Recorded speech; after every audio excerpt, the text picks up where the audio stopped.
Bismillahirrahmanirrahim. Alhamdulillah. Allahumma salli ala sayyidina Muhammad wa ala ali sayyidina Muhammad, amma ba'd. Kitabul Hikam, masih hikmah 36. Qala al-mu'allif rahimahullah wa nafa'ana bih bi asrarih bid darain amin. Kemarin ilmul yaqin, ainul yaqin sudah, atau istilah Sahibul Hikam syu'aul basirah dengan ainul basirah. Orang yang ketiga, wa haqqul basirah atau haqqul yaqin yushhiduka, memperlihatkan kepada kamu wujudahu, wujudnya Allah, la adamaka wala wujudaka, adamu sudah tidak ada, wujudmu juga sudah tidak ada. Hakul yakin ini kalau di pembahasan yang biasa, kalau ilmu yakin mengenal Allah dengan istidlal, mengambil dalil. Ainul yaqin melihat ghuyub, perkara gaib, seperti melihat perkara zahir, yakni azabul qabr. Sahibu ainul yaqin bisa melihat dan lain-lain. Kalau haqqul yaqin, karena terlalu dalamnya ingat kepada Allah sampai kalau diteteskan darahnya akan menulis Allah, Allah. Itu yang biasa kita dengar saat kita ngaji tauhid dulu. Pembagian ilmu yaqin, ainul yaqin, haqqul yaqin. Tapi di sini kita ikuti cara penyampaian Sayyidi Ibn Athaillah. Sebetulnya ya sama saja, definisi-definisi itu boleh berbeda, tapi pemahamannya ya tetap satu. Jadi saya juga ingin mengambil pemahaman yang saya dapat dari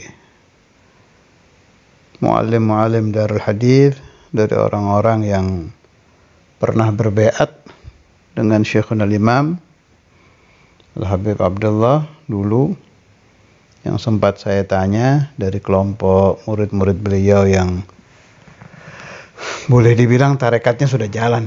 Itu nanti terakhir itu. Kita pahami dulu maksud Sayyidi Ibn Athaillah. Jadi kata Sahibul Hikam ini, haqqul yaqin atau bahasanya di sini haqqul basirah, wa yu'abbaru anhu binuril haqqi wa bihaqqil yaqin. Haqqul basirah boleh disebut nurul haqq, boleh juga disebut haqqul yaqin. Yushhiduka, memperlihatkan kepada engkau wujudahu, wujudnya Allah, bahwa Allah itu mawujud, bukan zat Allah turun ke bumi, bukan loh ya. Wujudahu, bahwa Allah itu mawujud, betul-betul ada.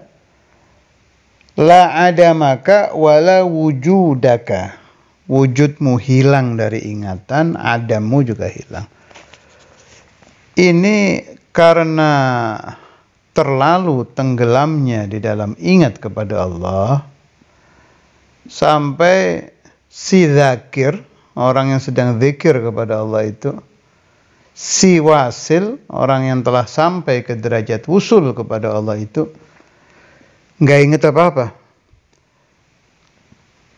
Tidak ingat lagi bahwa dia itu ada, dan karena tenggelamnya di dalam ingatan kepada Allah, adamnya dia itu juga sudah hilang. Jadi total tidak ingat apa-apa kecuali Allah gitu.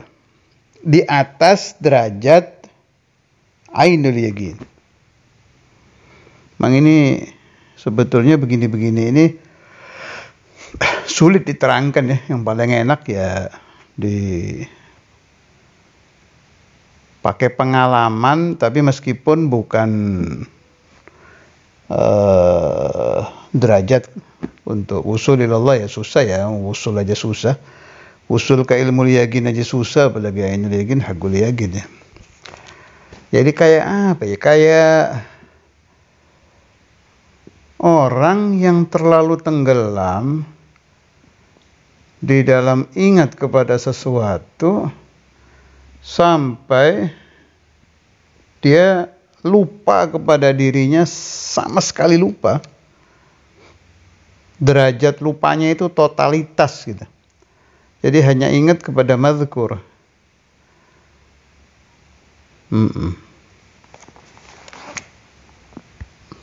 Ya ini contoh aja ibarat ya. Kayak syairnya kalau nggak salah Sayyiduna Abu Nawas atau Abu Nuwas kalau istilah kitab. Beliau pernah ngomong apa itu? Kalau saya nggak salah ya, Sayyidina Abu Nuwas saya pernah baca di kitab. Aw ghairuhu wallahu alam. Tapi syairnya saya ingat. Ala faskini khamran wa qulli hiyal khamru wa la tusqini sirran idza amkanal jahru. Berikan saya arak, tapi tolong teriakkan, bilangkan di telinga saya, ini arak gitu. Wala tusqini sirran idza amkanal jahru. Ditanya si penyair ini, kenapa kamu ketika diberikan arak kok disuruh teriak di telinganya, ini arak gitu.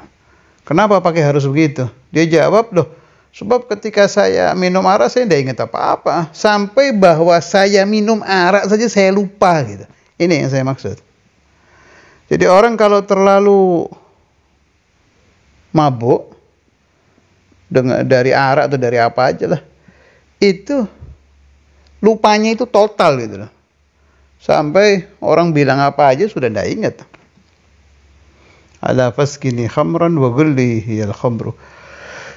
Orang-orang ahlullah itu suka memberikan kata kiasan, tenggelam kepada Allah itu dengan orang yang minum khamr. Tidak ingat apa-apa. Ya kira-kira begitulah. Ini sekedar buat kita pahami aja ya, bahwa ada 3 pembagian usul, ilmu yaqin, ainul yaqin, haqqul yaqin. Sekarang saya ingin cerita ke derajat kita, orang-orang awam yang pernah masuk thariqah. Di zaman Syekhuna al-Imam Al-Qutb Al-Habib Abdullah bin Abdul Qadir Bil-Faqih radhiyallahu ta'ala anhu, saya mengenal beberapa orang yang bahasa saya itu thariqahnya berhasil gitu, di kelas masing-masing. Saya akan sembunyikan nama ya, nanti takut dibanding-bandingkan antara Kiai Fulan dengan Kiai Fulan yang sama-sama baiat thariqah ke Ustadzul Imam. Saya sembunyikan saja namanya, yang saya ceritakan kejadiannya saja. Sama dari daerah mana mereka berasal. Salah satunya dari daerah Jawa Tengah. Itu baiat ke Ustadzul Imam sampai ainul yaqin. Boleh dibilang beliau sudah sampai ke maqam ainul yaqin. Sebab kalau ziarah ke Imamul Habr ya bisa mukhatabah, bisa melihat. Dan kasyaf beliau itu ditashih, dibenarkan oleh Syekhul Imam. Saya kagum dengan beliau. Sudah sampai ainul yaqin ya, hebat kan. Akhirnya saya ziarah ke rumah beliau. Saya banyak tanya tentang yang beliau saksikan dari hal-hal yang dilihat orang-orang ahli ainul yaqin. Yang hebat, beliau itu ini sudah meninggal ya, rata-rata yang saya ceritakan itu sudah almarhum. Alhamdulillah saya banyak bertanya. Jadi meskipun beliau-beliau itu sudah berpulang ke rahmatullah, tapi fuhumuhum ma'ana, pemahaman-pemahaman beliau masih tersisa di alam dunia. Sebab sekarang nyari begitu kan susah kan. Untuk hadha zaman sa'ab nyari orang begitu. Nah, yang unik dan menarik itu beliau sudah tidak tertarik lagi ke hal-hal yang begitu, ngelihat jin, ngelihat azabul qabr, lihat ini, sudah nggak ke sana. Hanya ngomong waktu saya ke sana itu, tolong doakan saya biar tiap detik hanya ingat kepada Allah. Ajib ini, anak pikir, jadi begitu. Artinya perjalanan thariqah itu memang tidak berhenti ya. Untuk kita kelas mahjubin, kita kan masih ingin syukur-syukur sebelum mati bisa lihat surga itu kayak apa. Makan ta'ab ya. Nah, orang-orang yang sudah dibuka hijab itu ternyata keinginannya bukan itu gitu. Tetap mengejar, ingin naik ke haqqul yaqin. Ingin ingat hanya kepada Allah. Itu yang orang Jawa Tengah. Rahimahullah, sudah meninggal. Sekarang ada lagi satu yang dari Jawa Timur. 2 malah yang dari Jawa Timur. Kalau itu saya tanya, jadi tengah-tengah menjadi murid thariqah Ustadz Imam itu, tahu-tahu apa ya, kayak kalau bahasa saya mau hibah ya, diberi sesuatu. Jelas di thariqah Syekh Ustadz Imam Al-Hafidh dulu sering menerangkan, tidak ada seorang murid thariqah mendapatkan fatah atau wahbiyah atau madad illa biwasitati syekh. Jelas dari Ustadz Imam Al-Hafidh itu madad beliau peroleh. Tahu-tahu nggak ingat apa-apa kecuali Allah. Nggak bisa pikiran diarahkan ke yang lain, itu nggak bisa. Nah, susah kan diterangkan ya. Tapi ini terjadi. Itu satu. Tapi masih ingat dia di dalam rumah masih sadar. Jadi kalau paham saya itu baru magam 1 itu, baru ilmu yaqin. Soalnya kan belum melihat ghuyub, belum. Kalau sudah melihat ghuyub baru ainul yaqin ya. Itu masih di magam ilmu yaqin.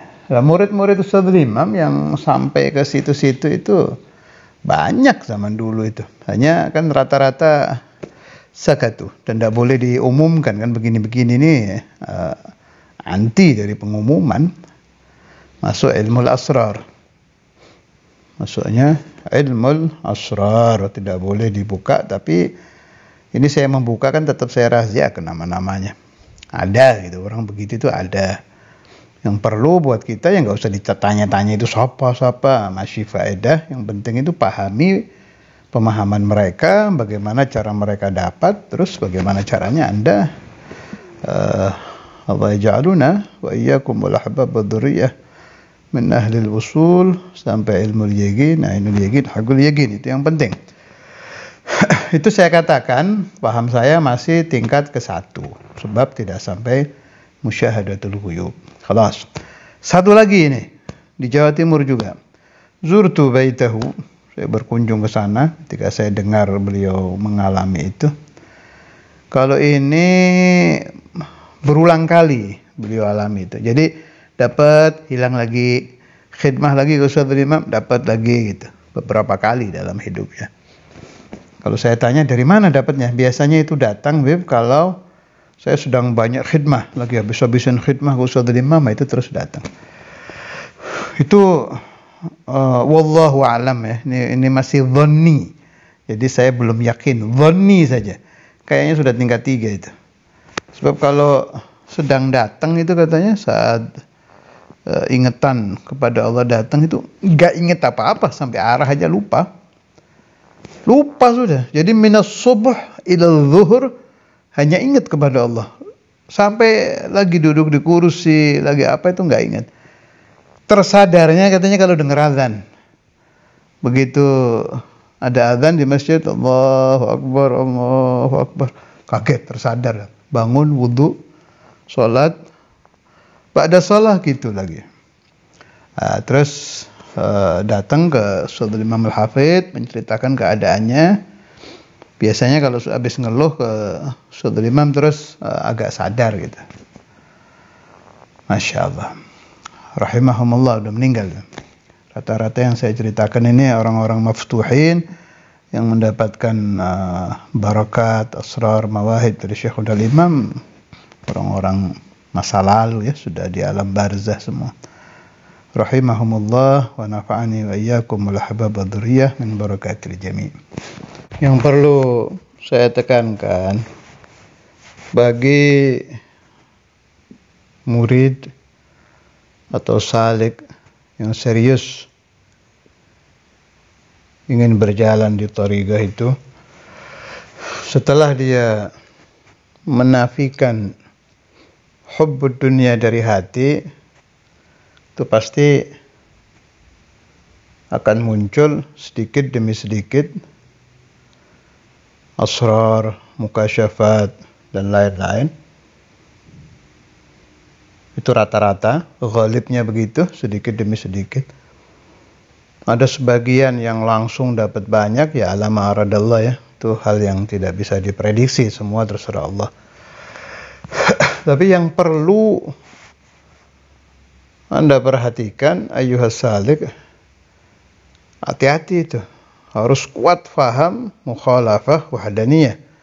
Allah Ta'ala itu berbeda dengan makhluk.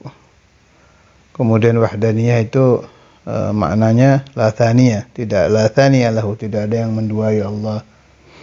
Harus selalu kuat-kuat diingat. Laisa kamitslihi syai'un. Tidak ada yang seperti Allah. Laisa mithlahu syai'.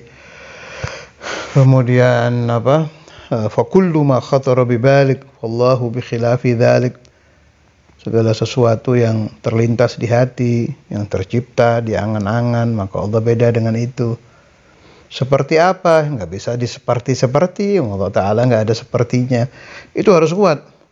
Sebab menurut cerita murid-murid Saudara Imam dan murid-murid guru-guru saya yang lain, yang saya pernah datangi, beliau-beliau itu, dan murid-muridnya yang sudah futuh itu, macam-macam yang dilihat di alam itu, hati-hati. Orang kalau udah futuh itu yang dikhawatirkan itu. Mereka menduga itu Allah gitu. Padahal bukan. Dan itu ladang emas buat iblis, buat setan untuk menyesatkan orang-orang thariqah. Dengan mengaku Allah, dengan mengaku membawa ajaran Allah. Syekhuna Abu Yahya itu, waktu saya tanya kepada beliau di tahun berapa itu, antara 85, 87 lah, awal-awal saya ketemu Buya itu. Saya tanya tentang mukhatabatul arwah di barzah itu. Jawabnya beliau, hati-hati, sebab setan itu waktu kita ziarah suka menyerupai wali yang diziarah itu. Untuk awal-awal ngasih taunya enak, khair ini. Kayak ngasih ijazah, ngasih nasihat, ngasih apa. Baik di awalnya, tapi pelan-pelan berubah itu isyarahnya. Itu salah satu yang saya ingat dari nasihatnya Buya itu. Urusan orang-orang yang mulai kebuka hijab itu. Makanya Syekhuna Abu Yahya mayamil kepada orang yang berusaha bisa ngomong dengan orang di alam kubur. Tutorialnya Buya nggak suka begitu dia. Waktu saya minta ijazah aja beliau bilang utlub min kaitoha. Asyar bahwa yang ahli begitu itu bapaknya Jangan Muhyiddin Mangaden, bapaknya Mangaden, jaddu Maulana wa ikhwanu. Itu asyar ke situ, itu ahli kata Buya urusan itu. Artinya Syekhuna Abu Yahya asyar ke situ, beliau Toha itu mampu begitu dan sahih, bukan yang orang tersesat. Sahih artinya ketemu arwahnya itu benar. Tapi Syekhuna Buya Yahya mayamil ila hadza. Seperti dia bilang kalau Buya ya, kalamnya itu kalau Buya pokoknya iman itu. Penting iman, wali-wali itu hidup di barzah gitu. Au ma huwa ma'na. Dia harus kuat-kuat dipegang. Laisa kamitslihi syai'. Kalau belum faham betul tauhid, jangan aneh-aneh. Bisa bahaya itu. A'udzubillah. Bisa kita menyangka sahih padahal kita sedang tersesat. Bisa menjadi kelompok tersesat di alam dunia. Wahum yahsabuna annahum yuhsinuna sun'a. Wal'iyadzubillah.